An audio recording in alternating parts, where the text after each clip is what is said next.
Hello friends, स्वागत है आप सभी को अपने इस YouTube channel JP research centre लिपिटाण पर। आज की इस वीडियो में हम लोग बात करने वाले हैं क्लास 8th के साइंस सब्जेक्ट के चैप्टर नंबर 2 का। आज की इस वीडियो में हम लोग एमसीक्यू बात करने वाले हैं, मोस्ट इंपॉर्टेंट एमसीक्यू जो क्वेश्चन फर्स्ट टर्म में पूछा जाएगा आप लोग को 2022 में। तो ध्यान से देखिएगा और इस वीडियो को अपने दोस्तों के पास शेयर जरूर कीजिएगा, है ना। और चैनल पर आप नए हैं तो चैनल को सब्सक्राइब करके बेल आइकन को भी प्रेस कर दीजिएगा ताकि हमारे आने वाले हर एक वीडियो का नोटिफिकेशन सबसे पहले आप तक पहुंच सके। तो चलिए बिना लेट के इस वीडियो को हम लोग शुरू करते हैं। चलिए देखते हैं, चैप्टर नंबर 2 है धातु एवं अधातु, मेटल एंड नैनो मेटल। इस चैप्टर के बारे में देखेंगे, बहुत ही इंपॉर्टेंट मोस्ट क्वेश्चन हम लोग देखेंगे। देखिए पहला क्वेश्चन दिया गया है कि निम्नांकित में से कौन सा धातु नहीं है। सबसे समझ में आना चाहिए कि धातु किसे कहते हैं और अधातु किसे कहते हैं। जो क्या कहते हैं, इलेक्ट्रॉन ग्रहण करके धन आयन बनाता है उसे धातु कहते हैं, और जो इलेक्ट्रॉन ग्रहण करके ऋण आयन बनता है उसे अधातु कहते हैं। तो ध्यान से देखिए, पूछा है कि कौन सा धातु नहीं है, आपको छांटना है कि जो वाला नहीं है। तो देखिए ध्यान से, पहला ऑप्शन दिया है कि तांबा, ये तो धातु है। दूसरा ऑप्शन दिया है एल्युमिनियम, ये भी धातु है। तीसरा ऑप्शन है लोहा, ये भी धातु है। और ये चौथा ऑप्शन था, ये तीसरा ऑप्शन है सल्फर, और ये धातु क्या है, सल्फर धातु नहीं है। आपको धातु और अधातु पहचानने का ट्रिक एक अलग सा वीडियो हम लोग आप लोग को बता चुके हैं, अगर नहीं देखें तो देख लीजिएगा, या तो हम फिर से अलग से एक वीडियो बना के डाल देंगे। तो ध्यान से देखिए, अब दूसरा क्वेश्चन की तरफ बढ़ते हैं। दूसरा क्वेश्चन कहा गया है कि सबसे अधिक सक्रिय धातु, सब सक्रिय मतलब किसी दूसरे धातु के साथ क्या करते हैं, क्रियाशील होते हैं, है ना। तो उसे क्या बोलते हैं, सक्रिय धातु। तो सबसे अधिक सक्रिय धातु क्या होता है, पोटेशियम। क्या होता है, पोटेशियम। पोटेशियम होता है, सोडियम भी होता है ना। तो याद रखिएगा, सबसे अधिक सक्रिय धातु क्या होता है, पोटेशियम होता है। चलिए अब तीसरा क्वेश्चन की तरफ बढ़ते हैं। तीसरा क्वेश्चन कहा गया है कि सबसे अधिक सक्रिय अधातु। पिछले वाला क्वेश्चन में कहा था धातु, संविधान को बनने में यानी निर्माण में कितना समय लगा था। अधातु क्या हो जाएगा, आपका फास्फोरस हो जाएगा कि 2 वर्ष 11 महीना 18 दिन जो संविधान की किताब को बनने में कितना समय लगा था, क्रिया करते हैं। 2 वर्ष लगा था, 11 महीना लगा था और 18 दिन लगा। देखिए चौथा क्वेश्चन की तरफ बढ़ते हैं। बहुत ही इंपॉर्टेंट क्वेश्चन है क्वेश्चन, चौथा क्वेश्चन जिसमें चमक होती है। शिक्षा का अधिकार अधिनियम धातु में तो चमक नहीं होती, शिक्षा बच्चों को दिया जाना है। अपवाद में एक इसकी अधिकतम उम्र क्या है, आयोडीन। 6 वर्ष से 14 वर्ष के बच्चों, लेकिन इसमें क्या होती है, चमक पाई जाती है। अपवाद में शिक्षा मतलब क्या होता है, फिर आप चलिए अगला क्वेश्चन की तरफ बढ़ते हैं। निम्नांकित में से किस धातु को चाकू से काटा जा सकता है। अरे 14 वर्ष को बच्चों को एक मुलायम धातु जिसे चाकू से काटा जा सकता है, या ये क्वेश्चन को तो पता से पूछ सकता है, संविधान में लागू हुआ था। या तो चाकू से काटा जा सकता है, यहाँ पूछा था मुलायम धातु जिसे चाकू से काटा जा सकता है। 14 साल हो जाए। इसको आप रखिएगा, बहुत सिंपल है, सोडियम। हमारे संविधान की मुख्य विशेषता क्या है, काट सकते हैं, यानी हमारे संविधान की मुख्य विशेषता क्या है, 4 याद रखिएगा, सोडियम को हम चाकू से काट सकते हैं। पंथ निरपेक्ष, अब छठा क्वेश्चन की तरफ बढ़ते हैं। साम्यवादी तो हम लोग का संविधान है, कहा गया है। दूसरा ऑप्शन दिया गया है उच्च समाजवादी, पंथ निरपेक्ष, का मतलब होता है लचीलापन। अगर आप लोग जिसका उपयोग संविधान पदार्थ को पैक करने के लिए किया जाता है, तो प्रस्तावना में ये सब जिसका उपयोग हम लोग खाद्य पदार्थ को पैक करने में करते हैं। हमारे संविधान में समाजवादी है, या सोना है, या एल्युमिनियम है, ये सब हमारा संविधान क्या कहता है, कौन सा धातु है, तो संविधान याद की रखिए विशेषता क्या हो जाएगा, कौन सा धातु है, ये आपका धातु हो जाएगा आपका एल्युमिनियम। संघात्मक एल्युमिनियम बहुत ही लचीला होता है, ऑप्शन नंबर 20 इसको पिघाल करके कहा जाता है, पंथ निरपेक्ष, प्लास्टिक को पैक करने में से हेल्प करने जाता है, उसको चिपका दिया जाता है। जैसे कोई प्लास्टिक होता है हम लोग पढ़ते हैं, उसको चिपका के कहा गया है कि संपत्ति के अधिकार, इसको याद रखिएगा, एल्युमिनियम आपका सही आंसर हो जाएगा। अब चलिए 7वां क्वेश्चन की तरफ हम लोग बढ़ते हैं। कहा गया है कि वह 6वां क्वेश्चन कहा गया है कि संपत्ति के अधिकार को मौलिक अधिकार जो विद्युत का सुचालक गया। देखिए पहले जितना भी अधातु होता है ना, अधिकार जो वो ना सभी विद्युत का क्या होता है, वो चालक होता है। लेकिन एक ठो संपत्ति का अधिकार में एक जो धातु हटा दिया होता है ना, कितना बचा, वो क्या होता है, लेकिन पूछा संपत्ति का अधिकार को कब हटाया गया, याद रखिएगा, ग्रेफाइट। 1978 में बहुत ही मोस्ट इंपॉर्टेंट क्वेश्चन है, ये भी क्वेश्चन आप लगा सकते हैं, ये पूछने का चांस बहुत अधिक होता है। संविधान द्वारा कितने मौलिक विद्युत का क्या है, सुचालक है। सुचालक मतलब बिजली संविधान में मौलिक कर्तव्य कितने हैं, मौलिक कर्तव्य उसे क्या बोलते हैं, 11 मौलिक कर्तव्य। अब ग्रेफाइट का मतलब क्या होता है, ध्वज का आप अगर आप लोग पेंसिल देखे होंगे, का सम्मान करना है ना, ये सब मौलिक कर्तव्य कितने हैं, समझ में आता है, रूल जिसको क्या बोलते हैं, रूल बोलते हैं। क्वेश्चन की तरफ बढ़ते हैं। पेंसिल देखे होंगे, इसके अंदर के भाग यदि हम लोग कटर से छीलते हैं ना, कटर से छीलते हैं ना, तो अंदर का भाग हम लोग क्या करते हैं, दिख जाता है। और कटर से छीलने के बाद हम लोग क्या करते हैं, इसको छील के इसको बाहर वाला निकल जाता है, तो अंदर वाला जो भाग होता है ना, उसे क्या बोलते हैं, ग्रेफाइट बोलते हैं। अब चलिए 8वां क्वेश्चन की तरफ बढ़ते हैं। 8वां क्वेश्चन कहा गया है कि कमरे के ताप पर द्रव अवस्था में रहने वाली अधातु। देखो अधातु जो होता है ना, हमेशा क्या होता है, हमेशा ठोस, द्रव, गैस तीनों अवस्था में पाई जाती है।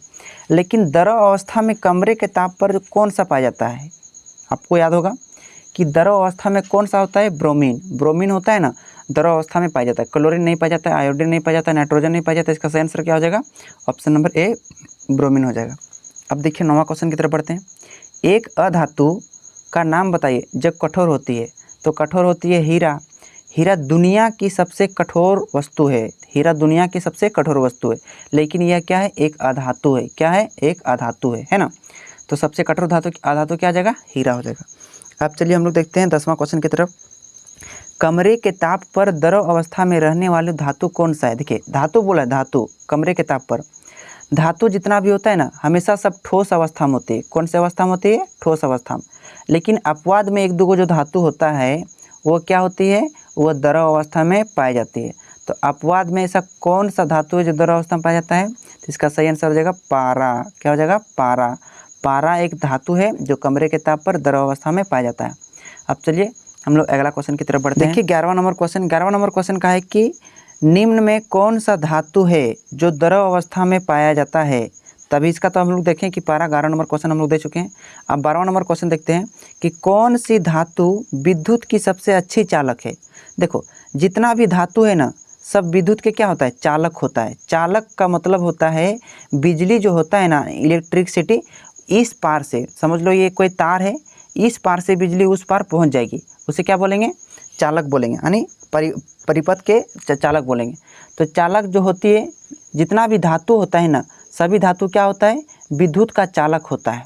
लेकिन अपवाद में एक धातु है जो विद्युत का कुचालक है। चालक नहीं, कुचालक। तो वह कौन सा धातु है सर? आप रखिएगा सीसा, याद रखिएगा। कौन सा धातु है? सीसा, जिसको हम लोग क्या बोलते हैं? पीबी से सूचित करते हैं। क्या बोलते हैं? पीबी से सूचित करते हैं, जिसको हम लोग लेड बोलते हैं। क्या बोलते हैं? लेड बोलते हैं। तो याद रखिएगा। तो सबसे अच्छा चालक किसे माना जाता है? चांदी को माना जाता है। चांदी भी एक धातु है, तांबा भी एक धातु है, एल्युमिनियम भी एक धातु है, लोहा भी एक धातु है। लेकिन सबसे अच्छा चालक यानी सबसे अच्छी बिजली का आर पार किस में होता है? चांदी में होता है। अब चलिए 13वां नंबर क्वेश्चन की तरफ बढ़ते हैं कि धातुओं का वह गुण जिसके कारण उन्हें पीट कर शीट में परिवर्तित, शीट मतलब क्या होता है? एकदम पतला रूप में बिछाया जा सकता है, पूरा शीट में परिवर्तित किया, पूरा पतला रूप में पूरा बौछारा जा सकता है। तो किस गुण के कारण? धातुओं के ढेर सारा गुण होता है ना, तो भौतिक गुण, रासायनिक गुण, तो किस गुण के कारण होते हैं? इसको याद रखिएगा कि इसके कठोरता के कारण, या तन्यता के कारण, या आघात वर्धनता के कारण, या चमक के कारण। तो चमक के कारण की तो कोई धातु को पीट के हम पतला कर नहीं सकते हैं, तो उसका कौन सा कारण है? आघात वर्धनता के कारण, यानी ऑप्शन नंबर क्या हो जाएगा? सी इज करेक्ट आंसर हो जाएगा। अब चलिए 14 नंबर क्वेश्चन देखते हैं। वह कौन सा धातु है जो ठोस अवस्था में पाया जाता है? देखिए अधातु है लेकिन ठोस अवस्था में पाया जाता है, तो कौन सा है? हीरा। अभी ये क्वेश्चन को शायद हम उपरोक्त में देखें, ये क्वेश्चन रिपीट दोनों बार हो चुका है ना। ये क्वेश्चन बहुत ही मोस्ट इंपॉर्टेंट क्वेश्चन है, इसको याद रखिएगा, है ना। अब चलिए अगला क्वेश्चन देखते हैं। अगला क्वेश्चन है 15 नंबर क्वेश्चन। 15 नंबर क्वेश्चन कहा गया है कि धातुओं के किस गुण के कारण उन्हें तार खींच सकते हैं? तो तार मतलब पतले तार के, तो लचीलापन के कारण। लचीलापन को हम लोग बोलते हैं साइंस भाषा में तन्यता। क्या बोलते हैं? तन्यता।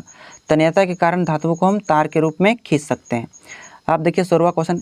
धातुएं सामान्यतः ठोस होते हैं। जितना भी धातु होती है क्या होती है? ठोस होती है।